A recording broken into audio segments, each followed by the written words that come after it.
The whole of that night, with its almost absurd events and ghastly denouement in the morning, comes back to me even now as a hideous, nightmarish dream and constitutes, for me at least, the most difficult part of my chronicle.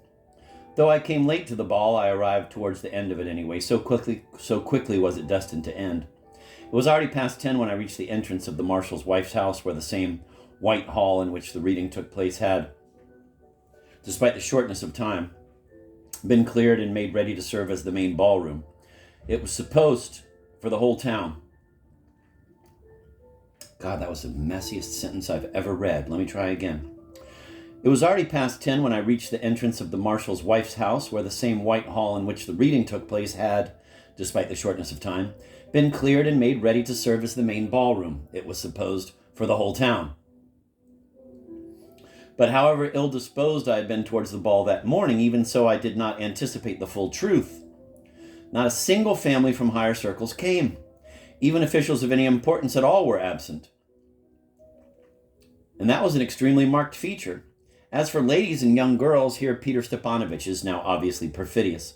Calculations turned out to be incorrect to the highest degree. Exceedingly few had appeared. There was scarcely one lady to 4 men. And what ladies? Quote, certain, end of quote, wives of regimental officers, of various small fry from the post office and petty clerkdom, 3 doctors' wives with their daughters, 2 or 3 landowners of the poorer sort, the 7 daughters and 1 niece of that secretary I mentioned somewhere above, some merchants' wives. Was this what Yulia Mikhailovna had expected? Even half of the merchants did not come. As for the men, their mass was still indeed dense, despite the compact absence of all our nobility, but produced an ambiguous and suspicious impression. Of course, there were several rather quiet and respectful officers with their wives, several most obedient fathers of families, as again, for example, that same secretary, the father of his 7 daughters. All these humble small potatoes came, so to speak, out of inevitability, as one of these gentlemen put it. But on the other hand, the mass of perky characters and the mass besides of such persons as Peter Stepanovich and I had suspected of being let in the matinee without tickets seemed to have increased still more compared with the matinee. For the time being, they were sitting in the buffet and had gone straight to the buffet on arrival, as if the place had been appointed beforehand. At least it seemed so to me. The buffet was located at the end of the suite of rooms in a spacious hall where Prokorovitch had installed himself with snacks and drinks. I noticed several personages there in all but torn frock coats, in the most dubious and utterly unball-like outfits, who had obviously been sobered up with boundless effort, and for a short time only, and had been fetched from God knows where, perhaps from out of town. I knew, of course, that in accordance with Yulia Mikhailovna's idea, it had been suggested to arrange a most democratic ball, quote, not refusing even tradesmen, if any such should happen to pay for a ticket, end of quote. She could bravely utter these words in her committee, knowing perfectly well that it would not occur to any of our town tradesmen, all of them destitute, to buy a ticket. But anyway, I doubted that these gloomy, all but tattered frock-coaters ought to have been let in, despite all the democratism of the committee. Who, then, had let them in, and with what purpose? Laputin and Lyamshin had been deprived of their ushers' bows, though they were present at the ball as participants in the, quote, quadrille of literature, end of quote. But Laputin's place had been taken, to my surprise, by the same seminarian who more than anyone else had made a scandal of the matinee by his skirmish with Stepan Trofimovich, and Lyamshin's by Peter Stepanovich himself. What then could be expected in such a case? I tried to listen in on the conversations. Some opinions were striking in their wildness. It was maintained in one group, for example, that the whole story of Stavrogin and Liza had been fixed up by Yulia Mikhailovna, who had taken money from Stavrogin for it. The amount was even quoted. It was maintained that she had even arranged the fete for that purpose, and that was why, when they learned what was going on, half the town stayed away. And Lemk himself was so jolted that his, quote, reason got deranged, end of quote, and she was now, quote, leading him about, end of quote, insane. There was also much guffawing, hoarse, savage, and sly. Everyone criticized the ball terribly and abused Yulia Mikhailovna without any ceremony. Generally, the babble was disorderly, fragmentary, drunken, and agitated, so that it was difficult to grasp or infer anything.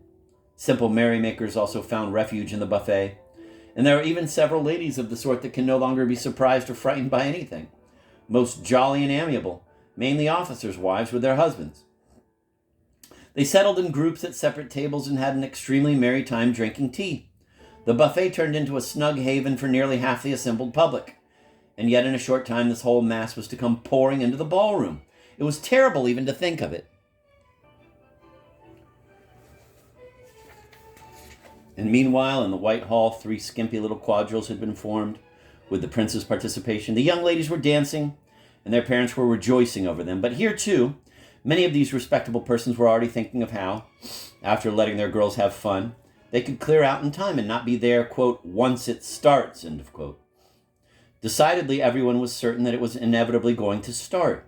It would be difficult for me to describe the state of mind of Yulia Mikhailovna herself. I did not speak with her, though I came quite close to her. She did not respond to my bow on entering because she did not notice me, really did not notice. Her face was pained, her glance haughty and disdainful, yet wandering and anxious. She was controlling herself with visible suffering for what and for whom. She ought certainly to have left, and above all to have taken her husband away, yet she stayed. One could tell just by the look of her that her eyes had been, quote, fully opened, end of quote, and she had nothing more to wait for. She did not even call Peter Stepanovich over to her. He seemed to be avoiding her himself. I saw him in the buffet in an exceedingly gay mood. But nevertheless, she stayed at the ball and would not let Andrei Antonovich leave her side even for a moment. Oh, to the last minute she would have rejected with genuine indignation any hint at his health, even that morning. But now her eyes were to be opened in this respect as well. As for me, it seemed to me from the first glance that Andrei Antonovich looked worse than in the morning. It seemed he was in some sort of oblivion and was not quite sure where he was. Sometimes he would suddenly look around with unexpected sternness. A couple of times at me, for example. Once he tried to talk about something, began in a loud voice and did not finish, almost throwing a scare into one humble old official who happened to be near him. But even this humble part of the public present in the White Hall gloomily and timorously avoided Yulia Mikhailovna, at the same time casting extremely strange glances at her husband, glances all too out of harmony in their intent candor with the fearfulness of these people. It was this trait that pierced me through and made me suddenly begin to guess about Andrei Antonovich, Yulia Mikhailovna privately confessed to me afterwards. Yes, again she was to blame. Probably earlier, when after my flight she and Peter Stepanovich had decided that the ball would be, and that she would be at the ball. Probably she had gone again to the study of Andrei Antonovich, now finally, quote, shaken, end of quote, at the, quote, reading, end of quote. Again employed all her seductions and thus drew him along with her. But how tormented she must have been now. And still she would not leave. Whether she was tormented by pride or was simply lost, I do not know. For all her haughtiness, she did try with humiliation and smiles to make conversation with some of the ladies, but they at once became confused, got off with a laconic, mistrustful yes, ma'am, or no, ma'am, and visibly avoided her. Of the unquestionable dignitaries of our town, only one turned up at the ball, that same important retired general I've already described once, who, at the marshal's wife's, after the duel between Stavrogin and Gaganov, had, quote, opened the door for public impatience, end of quote. He pompously strutted about the rooms, looked and listened, and tried to make it seem as if he had come more to observe morals than for any indubitable pleasure.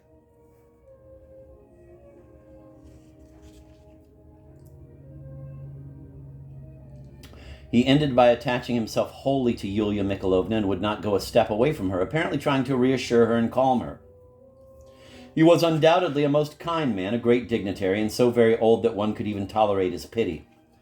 But to confess to herself that this old babbler dared to pity her and almost to patronize her, understanding that he was honoring her with his presence, was extremely vexing, and the general would not leave off but kept babbling non-stop. Quote, a city, they say, cannot stand without 7 righteous men. 7, I think. I don't remember the recommended number.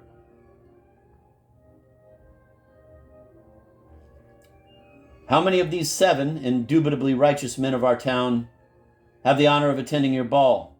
I don't know, but in spite of their presence, I am beginning to feel myself unsafe. You will forgive me, charming lady, won't you? I am speaking allegorically, but I went to the buffet and am glad to have come back in one piece.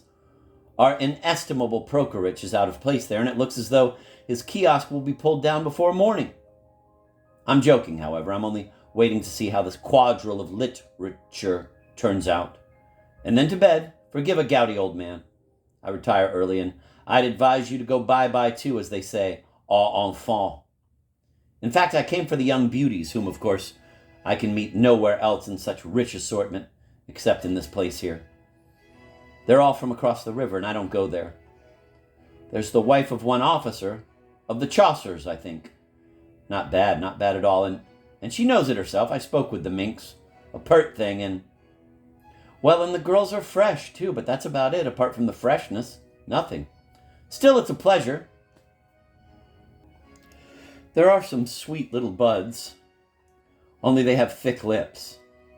Generally, the Russian beauty of women's faces has little of that regularity and comes down to something like a pancake. Vous me pardonnerez, n'est-ce pas? With nice eyes, however, pretty laughing eyes. These little buds are arming for about 2 years of their youth. Even 3, and then they spread out forever, producing in their husbands that lamentable indifferentism which contributes so much to the development of the woman question. If I understand that question correctly. The hall is nice. The decor isn't bad. Could be worse. The music could be much worse. Not to say it should be. Generally, having so few ladies produces a bad impression. I omit all mention of costume. It's bad that the one in the gray trousers allows himself to can eyes so openly. If it's from joy, I'll forgive him, and also because he's the local apothecary. But before 11 is still too early even for an apothecary. 2 men had a fight there in the buffet, and they weren't taken out. Before 11, the fighters ought to be taken out, whatever the morals of the public. Not to say past 2. There we must yield to public opinion, if this ball survives until 2 o'clock. Varvara Petrovna, however, didn't keep her promise and supply the flowers. She can't be bothered with flowers. Pauvre mère.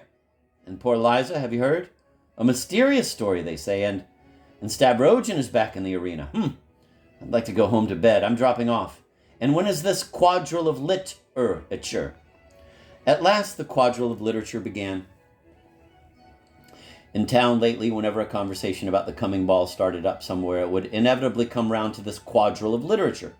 And since no one could imagine what it was, it aroused boundless curiosity.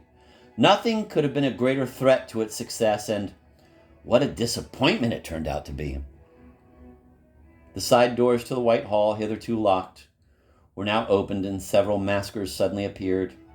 The public eagerly surrounded them. The entire buffet to the last man poured into the hall at once. The maskers took up their positions for the dance. I managed to squeeze to the front and settled myself just behind Yulia Mikhailovna von Lemk and the general. Here Peter Stepanovich, who had been missing so far, sprang over to Yulia Mikhailovna. I've been in the buffet all the time, watching, he whispered, with the air of a guilty schoolboy, assumed on purpose, however, to tease her even more. She flushed with anger. Stop deceiving me now, at least, you brazen man, escaped her, almost aloud, so that it was heard in the public. Peter Stepanovich sprang away, extremely pleased with himself. It would be hard to imagine a more pathetic, trite, giftless, and insipid allegory than this quadrille of literature. Nothing less suited to our public could have been devised.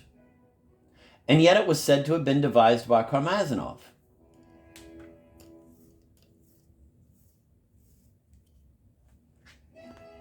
True, it was arranged by Laputin with advice from that lame teacher who had been at Virginsky's party. But all the same, Karmazinov had supplied the idea, and it was said that he even wanted to dress up himself and take some special and independent role. The quadrille consisted of 6 pairs of pathetic maskers, almost not even maskers because they were wearing the same clothes as everyone else. Thus, for example,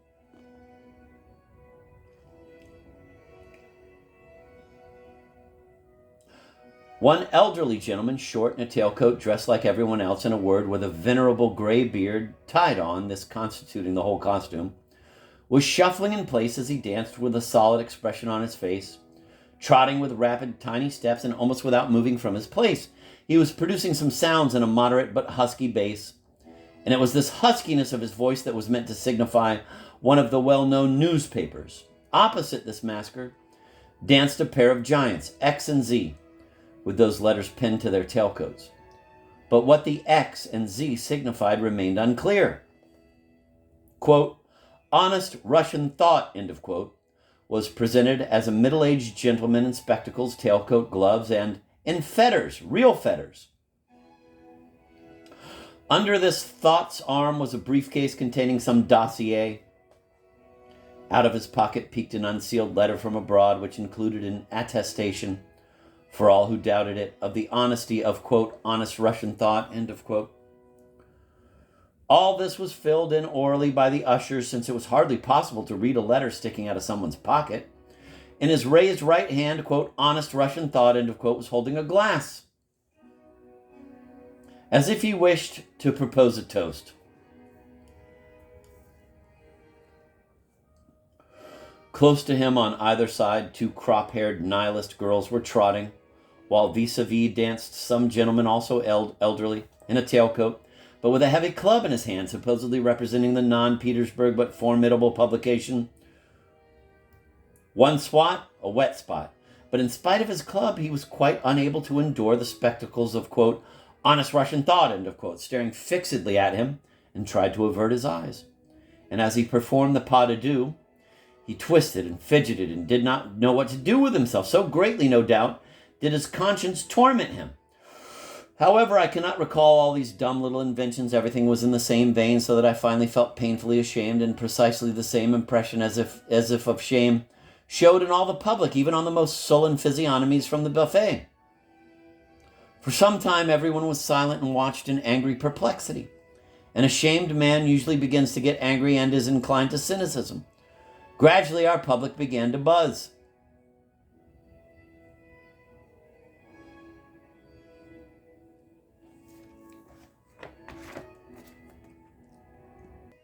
I'm going to repeat a little bit of that.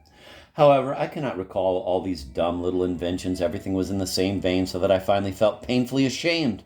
And precisely the same impression as if of shame showed in all of the public, even on the most sullen physiognomies from the buffet. For some time, everyone was silent and watched in angry perplexity. An ashamed man usually begins to get angry and is inclined to cynicism. Gradually, our public began to buzz. What on earth is this? Muttered a buffet person in one group. Some sort of silliness. Literature of some sort. They're criticizing The Voice. What do I care? From another group. Asses. No, they're not asses. We're asses. Why are you an ass? I'm not an ass. If you're not an ass, I'm certainly not either. From a third group. Give them all a good pasting and to hell with them. Shake the whole hall up. From a fourth. Aren't the Lemkas ashamed to look? Why should they be ashamed? You're not ashamed, are you? I am, too, ashamed, and he's the governor. And you are a swine. Never in my life have I seen such an utterly ordinary ball, one lady said venomously right beside Yulia Mikhailovna, obviously wishing to be heard. The lady was about 40, thick-set and rouged, wearing a bright silk dress. Almost everyone in town knew her, but no one received her. She was the widow of a state councilor, who had left her a wooden house and a scanty pension, but she lived well and kept horses. About 2 months earlier, she had paid a first call on Yulia Mikhailovna, but she did not receive her. Exactly what one might have foreseen, she added, insolently peeking into Yulia Mikhailovna's eyes. If you could foresee it, why then were you so good as to come? Yulia Mikhailovna could not help saying,